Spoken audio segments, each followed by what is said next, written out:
네, 윤석열 대통령이 국감을 앞둔 여당 원내 지도부와 만찬 회동을 갖습니다.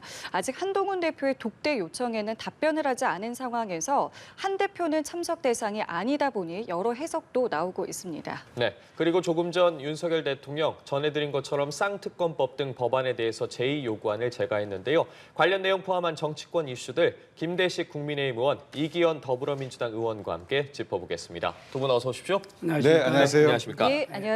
네. 두 분이 오시자마자 저희가 속보가 나와서요. 속보를 전해드렸습니다. 윤 대통령이 조금 전 3개 법안에 대한 이제 거부권을 행사했다라는 것이고 민주당은 거부권이 행사되면 당장 이번 주에라도 재표결을 하겠다라는 지금 입장을 보이고 있는 상황인데요. 민주당은 앞으로 어떻게 좀 대응을 한다고 저희가 보면 되겠습니까? 예, 저 예상했던 바이긴 하지만 좀 충격적입니다. 국민들의 여론 자체는 특히 쌍특검법 관련돼서, 특히 김건희 여사 특검법 관련돼서 최근에 국민들이 가지고 있는 의혹들이 더 커져가고 있는데 대통령께서 이것을 다시 제거한 것에 대해서는 대단히 좀 대통령의 상황인식에 대해서 우려를 표하지 않을 수 없습니다. 민주당은 이제 곧 국회에서 제의가 이루어질 텐데 최선을 다해서 특검법 통과를 위해서 노력을 하겠다라는 말씀 먼저 드립니다. 예, 일단 오늘 이 거부권 행사에 대해서 어떻게 보셨는지. 그렇습니다. 이것은 저는 예측을 한 상황이고요. 지난달 20일 검찰이 이재명 당대표에게 공직선거법 위반 혐의로 징역 2년을 구형했지 않습니까? 그리고 30일에는 이준교사 혐의에 징역 3년을 구형했습니다. 10월 이제 보궐선거를 앞두고 야권의 당대표에게 검찰형 징역을 구형한 것은 민주당과 야권의 좋은 일은 아니죠. 이 쌍특검법 발의도 마찬가지입니다. 이재명 대표에게 쏠리고 있는 대중적 관심을 다시 다른 곳으로 돌리고 현 정권에 불리한 이슈를 10월 이 보궐선거로 치르기 위한 쌍특검을 재발의했다고 생각합니다. 이것은 국회로 돌아오면은 우리 국민의힘에서도 잘 대처하도록 그렇게 하겠습니다. 잘 대처를 하겠다고 하셨는데 사실은 이탈표에 대한 부분들도 많은 관측들이 나오고 있는데 현재 분위기를 어떻게 좀 보고 계십니까? 이탈표 결론부터 이야기하면 이탈표는 없습니다. 왜 그러냐면은 이 지금 현재 우리 지금 상황에서 국민의힘에서 어떤 8표 이탈표를 이렇게 생각을 하고 있는 것이 민주당의 생각인 것 같은데 그렇게 만약에 이탈표가 나오게 되면은 우리 당 문 닫아야죠. 그런 거 있을 수가 없습니다. 그래서 국민의힘은 쌍특검법을 야권에서 제기하는 문제들 이용해서 개헌부터 지금까지 일관된 입장으로 지금 가지고 있고 여기에 대해서 충분한 당론으로 결정했기 때문에 이것은 별 문제 없이 반대 의견으로 지금 갈 수밖에 없다. 말씀대로 이탈표가 없게 된다면 이 법안은 폐기가 되겠죠. 이후에는 어떻게 대응을 할지도 생각을 하셨을 것 같은데 그 부분 좀 여쭤보겠습니다. 가장 중요한 것은 국민들의 여론입니다. 국민들께서 이것을 어떻게 봐주시느냐의 문제인데요. 저 존경하는 김대식 의원님께서 좀 이탈표 없다라고 이제 단정하고 확언하셨는데 모르죠. 네, 알 수 없습니다. 특히 이제 김건희 여사 특검법 관련돼서는 초창기에는 김건희 여사께서 대선 직전이나 직후에 도덕적 문제, 허위학력에 대한 의혹이라든지 여러 가지 문제가 있었습니다. 공식 사과하신 적도 있었는데 특검법에 들어와 있는 내용들은 전혀 다른 문제입니다. 위법한 내용들이고요. 도이치 모터스 주가 조작 의혹, 그다음에 명품법 수수 의혹 등의 사건들이었는데 최근에는 거의 국정농단에 준하고 있는 인사 개입 그리고 그 선거 공천 개입 그리고 당무 개입까지 사건들이 계속 확장되고 있습니다. 국민적 의혹들이 이것은 도저히 용납할 수 없는 범죄에 해당하는 부분들이 특검법에 포함되어 있기 때문에 지금도 여론조사를 여러 가지를 보면 60에서 70%의 국민들께서 안 되겠다, 특검법 꼭 도입해야 되겠다라고 얘기하고 계십니다. 저는 특검법 도입에 국민적 의혹이 갈수록 커져가고 있는데 이 문제에 대해서 국민의힘에서 국민들의 여론을 좀 들어주셔야 된다. 저는 이렇게 생각합니다. 국민들의 여론을 들어서 본인이 당론과 배치되는 문제가 아니라 국민들이 그렇게 명령한다면 선출직 공직자인 국회의원들께서는 분명히 답을 하셔야 된다고 생각합니다. 국민의힘의 의원들께 호소드립니다.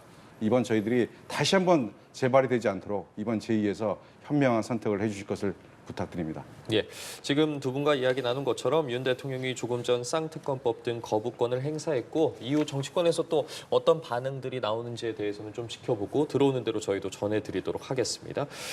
이제 주제를 좀 바꿔보도록 하겠습니다. 윤 대통령이 오늘 어쨌든 여당 원내 지도부를 초청해서 격려 만찬을 갖게 됩니다. 연례적으로 뭐 국감을 앞둔 상황에서 좀 원내 지도부를 격려하는 차원이다. 라고 하는데 이제 한동훈 대표가 빠진 것을 두고 참석하지 않는 것을 두고도 또 여러 이야기가 나오고 있습니다. 앞서 한 대표 같은 경우에 계속해서 독대를 요청하기도 했었고요. 이와 관련해서는 좀 어떻게 보고 계십니까? 원래 이거는 이제 정기국회 국감을 앞두고 사실은 이제 대표가 포함되고 원내대표 중심으로 상임위원장들 이 중심으로 이렇게 이야기가 된 것 같아요. 그런데 이것을 지금 언론이나 다른 일부에서 한 대표가 빠지는 것에 대해서 이거는 의도적이 아니냐 저는 그렇게 생각을 하지 않습니다. 대통령께 지금 이제 독대를 요청할 때 또 이 독대를 요청하지 않았습니까? 독대를 요청할 때는 통상적으로 기밀성을 지켜야 하는 것이 이제 독대의 요청이거든요. 그러니까 그 내용과 절차를 보완해 지키겠다는 전제로 대통령에게 꼭 전해야 할 말이 있을 때 독대를 요청하는 거 아니겠습니까? 그러나 이제 한동훈 대표께서 비밀리에 요청해야 될 대통령 독대 이거를 공개적으로 요청하고 또 있습니다. 이 부분에 대해서 대통령실은 한동훈 대표의 독대 요청에 원래 진정성이 있는 충언이냐 아니면은 그 의도보다는 대통령과 만났다 또는 대통령과 이러이러한 말을 했다라는 것을 사실상 공개적으로 알리기 위한 독대 요청이 아니냐 이렇게 생각하고 있는 것 같아요. 저는 대통령과 한동훈 대표 이 두 분 사이는 워낙 오랫동안 긴밀한 유지 관계를 해왔기 때문에 제3자에서 입장에서 이야기하기는 조심스럽지만은 독대를 요청하고 대표의 의도가 충언에 의한 꼭 해야 될 이야기가 있다고 한다고 하면은 저는 뭐 용산에서 대통령실에서도 거부할 아무런 그게 없다. 그러나 오늘 이 만찬 이것은 확대 해석을 좀 경계했으면 좋겠다 이런 말씀을 제가 드립니다. 예, 말씀해주신 부분 비롯해서 최근 어쨌든 당정 간 기류에 대해서 여러 이야기가 나오고 있거든요. 어떻게 네. 좀 바라보고 계십니까? 저희도 여당을 해봤습니다. 저도 청와대에서 5년 근무해봤고 당에서 당직자로도 20여 년 근무를 해봐서 여러 형태의 정당들 그리고 여러 형태의 집권 세력들을 봐왔는데 저는 지금의 용산 대통령실과 한동훈 대표의 관계는 역대 본 적이 없는 상상 초월의 당정 관계다라고 규정을 짓습니다. 아직 임기가 반밖에 지나지 않았습니다. 아직 한동훈 대표가 가야 할 길이 멀고 용산의 윤석열 대통령이 최고 집권자로서 대한민국 이끌어가야 할 시간이 긴데도 불구하고 이렇게 호흡이 맞지 않고 이렇게 상호 반목하는 이런 당정 관계는 국민들에게 불행입니다. 전 특히 한동훈 대표가 독대 요청을 하고 또 그것을 거부하는 대통령실의 반응이 계속 반복되는 걸 보면서 해도 너무한다 이런 생각이 듭니다. 지난 24일 날 있었던 그 신임 지도부와 만찬 때 20분 먼저 가서 기다려고 독대를 요청했다는 얘기를 듣고 제가 웃었습니다, 속으로. 대통령이 참여하는 행사에 참석자들은 대부분 20분, 30분 전에 갑니다. 길이 막힐 수도 있기 때문에 제일 큰 의전에서의 결례를 범하지 않으려고 대단히 빨리 가는데 20분 전에 가서 독대를 시간이 되면 할 수 있겠지라고 하는 표현을 쓰는 것을 보면서 상황을 라이브하게 알아보는 건지 아니면 일부러 그러시는 건지 의혹을 가질 수밖에 없었습니다. 저는 한동훈 대표와 윤석열 대통령에게 더 이상 국민을 피곤하게 하지 말라. 집권 세력이라면 적어도 책임감 있게 국정을 운영해야지 이렇게 두 분이 붙었다 떨어졌다는 탈부착의 정치 관계는 이제 끝내야 된다고 생각합니다. 제가 보기에는 이미 두 분은 건널 수 없는 강을 건너버린 것 같습니다. 이제 한동훈 대표 할 얘기 있으면 정확하게 하시고 20분짜리 독대 그런 얘기 하지 마시고 정확하게 언론에 대고 얘기하시면 됩니다. 용산도 할 얘기 있으시면 한동훈 대표에게 정확하게 전달해야 한다고 생각합니다. 그렇게라도 관계 개선을 해야지 이렇게 감정적 싸움 이제 그만해야 한다. 저는 이렇게 생각합니다. 알겠습니다. 짧게 하실 말씀 있으신가요? 한동훈 대표하고 예. 이제 윤석열 대통령하고 이렇게 관계 이것이 어떻게 보면은 참 언론도 마찬가지고 야권에서도 상당히 어떻게 보면은 좀 이게 견해가 다른 것처럼 싸움을 붙이려고 하는 그런 의도도 있어요. 그렇지만은 윤석열 정권이 지금 3년 정도 남았습니다. 당 대표와 대통령은 한 몸으로 가야 되고 한 목소리로 가야 됩니다. 왜? 국민들이 우리 정치를 걱정하고 있어요. 그렇게 해서는 안 되잖아요. 정치권이 국민들을 걱정해야 될 시기 아니겠습니까? 이런 점에서는 어떻게 보면은 상당히 지금 이 토론이고 또 다양한 의견이 나올 수 있지만은 이것이 저는 건강한 정당의 하나의 일원이고 민주주의의 하나의 한 핵이 아닌가 이렇게 생각을 해서 저는 뭐 서로가 건전한 비판, 건전한 뭐 경쟁 의식은 충분히 있어도 된다 이렇게 저는 보고 있습니다. 알겠습니다. 너무 걱정하지 마십시오. 알겠습니다. 이런 상황에서 한 녹취가 공개가 됐습니다. 국민의힘 전당대회를 앞두고 김대남 대통령실 전 선임행정관이 한동훈 후보를 공격해달라라고 요청을 하는 이제 녹취가 공개됐고요. 여기에 대해서 한동훈 대표도 부끄럽고 한심하다라는 이제 비판을 했는데요. 이 녹취 내용과 지금 이 상황을 좀 어떻게 보시는지 먼저 여쭤보겠습니다. 그 두 분의 관계에서 이어진 문제이기도 하지만 용산이 갖고 있는 통치력이 얼마나 취약한지를 보여주는 단편적인 사건이라고 저는 생각합니다. 그 청와대 선임행정관이었고 비서관 직무대행을 하셨던 분인데 그리고 선거에 출마했다 떨어지시고 나서 보훈의 형태로 서울보증보험이라는 민간회사, 정부 투자기관에서 출자한 회사지만 상임감사, 연봉 3억이 넘습니다. 어떤 보도에 하면 3억 6천까지도 얘기하시는 보도가 있더라고요.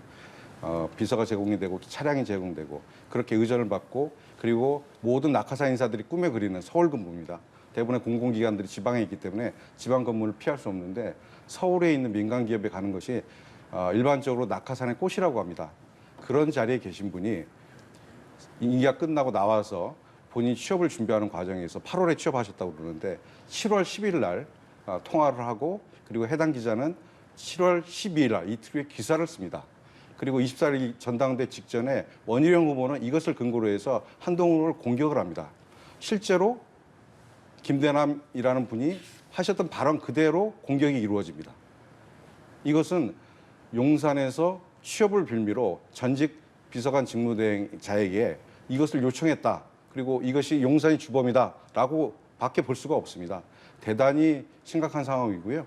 국정농단 사건의 하나다. 저는 이렇게 생각합니다. 용산이 주범이다. 네. 그렇게 볼 수도 있다라고 말씀을 하셨습니다. 참 앞에서도 의원님도 말씀하셨다시피 참 부끄럽습니다. 사실은 이런 일이 국가에서 있어서는 안 되죠.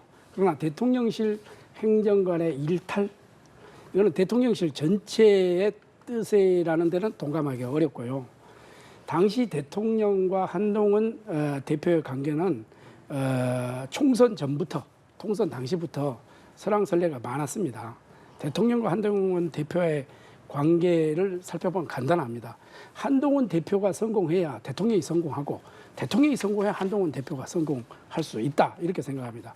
행정관의 일탈로 인한 불미스러운 일이고 우리 당에 있어서는 어떻게 보면 참 곤욕스러운 일이다 이렇게 생각을 합니다. 곧 사실이 밝혀지고 오해가 빨리 풀리기를 저는 바라마자 않습니다. 예, 알겠습니다. 그리고 앞서 김대식 의원께서 서두에 언급해 주신 부분인데 이재명 대표가 공직선거법 위반 혐의와 이중교사 혐의에 대해서 각각 징역 2년과 3년을 구형을 받았습니다. 이제 어쨌든 11월에 이 두 혐의에 대해서 1심 선고 결과가 나오는데 결과가 나온다면 이제 사법 리스크에 큰 영향을 미치는 변곡점이 될 것이다라는 분석들이 많거든요. 관련해서 이번 검찰의 구형 어떻게 보셨는지 또 앞으로 각 당의 대응 전략이 있을 것 같은데 먼저 좀 여쭙겠습니다. 예, 법원의 현명한 판단을 일단 기다린다는 말씀 좀 드립니다. 하지만 두 사건 다 대단히 그 정치 검찰에 의해서 야당의 지도자를 죽이기 위한 그러한 기소였다라고 볼 수밖에 없습니다. 첫 번째 사건인 선거법 위반, 공직선거법 위반에서의 허위사실 공포 문제가 있습니다. 허위사실 공포라고 하는 것은 행위에 대한 의율이어야 한다고 생각합니다. 그런데 이것은 판단에 대한 의율입니다. 이재명 대표께서 성남시장으로 있었을 때 같이 근무했던 팀장의 이름을 알고 있었는지, 기억하고 있었는지에 대해서 본인이 기억하지 못한다고 하는 판단에 대해서 의율한 것은 허위사실 유포의 법리적 적용에서 잘못되었다. 저는 이렇게 생각합니다. 윤석열 후보가 대통령 후보 시절일 때 그 당시 김만배 씨와의 친분 관계에 대한 질의가 있었고 본인은 아무런 친분이 없다라고 개인적 친분에 대해서 표현하셨는데 검찰이 나중에 이렇게 판단합니다. 개인적 발언에 대한 판단, 친분의 유무는 둘 사이의 친밀도에 대한 평가 의견이기 때문에 기소할 수 없다고 해서 불기소 처분한 적이 있습니다. 그 이후에도 여러 가지 사건들이 있었습니다만 야당 대표에게는 이렇게 그분의 판단, 기억에 의유를 하고 그리고 대통령이 되신 분에 대한 판단에 있어서는 그것을 불기소하는 것 이런 것들이 검찰의 검찰권이 굉장히 자기적으로 적용되고 있다라는 말씀드립니다. 이것은 지금 정치 검찰이라고 표현되고 있는 이 검찰의 하나의 단면을 보여준다는 생각이 듭니다. 대단히 잘못된 기소였다는 생각이 들고요. 구형을 2년 했다. 선거법에서 굉장히 큰 구형입니다. 보통 벌금형 정도나 아니면 금고형들이 구형이 되는데 이 문제는 검찰에서 이미 유죄 판결에 대한 확신을 갖지 못하기 때문에 이왕 이렇게 된 이상 2년 구형하자. 우리 검찰은 할 일을 다 했다라고 보여주는 구형이다 이렇게 생각을 하고요. 그제 있었던 위증교사 관련돼서는 이재명 대표께서 이미 그 본인의 무죄를 주장하시면서 이미 통화됐던 내용 검찰에서 일부 발췌해서 그것을 가지고 기소를 했었는데 30분 통화 내용 전체를 다 공개를 했습니다. 지금 페이스북이나 유튜브에 찾아보시면 이 30분 전체 통화 목록이 다 나와 있습니다. 국민들께서 한번 들어보십시오. 정말로 이재명 대표가 위증교사를 한 것인지 아니면 검찰이 자기적으로 단 몇 줄의 통화 내용을 가지고 이것을 기소한 것인지 판단해 주실 걸 간곡히 요청드립니다. 법원도 다 들었기 때문에 저는 11월에 있을 두 개의 재판 결과가 전부 다 무죄가 날 것이다 이렇게 확신하고 있습니다. 예, 검찰의 잘못된 기소였다고 말씀해 주셨거든요. 네, 이재명 대표의 공직선거법 위반 혐의와 이증교사 혐의 사건은 검찰과 법원이 오랜 시간 동안 수사해온 이 판단해온 문제 아닙니까? 원래 선거법 위반 사건은 원래 1심을 6개월 이내에 처리를 하는 거로 이렇게 돼 있는데 이번 사건은 2년이 넘게 시간이 걸렸습니다. 오랜 시간이 걸린 만큼 법과 규칙에 따라서 검찰이 신중하게 구형을 하였을 거라 보고 이에 따라 법원이 오직 사실과 법리에 따라서 잘 판단하리라가 봅니다. 다만 이번 사건을 계기로 지연된 정의는 정의가 아니다라는 인식을 우리 법원이 되새겨 주었으면 좋겠다 이런 말씀을 드립니다. 예, 알겠습니다. 오늘 저희 두 분 말씀은 여기까지 함께 하도록 하겠습니다. 지금까지 김대식 국민의힘 의원, 이기현 더불어민주당 의원과 함께했습니다. 두 분 감사합니다. 고맙습니다. 네, 고맙습니다. 고맙습니다.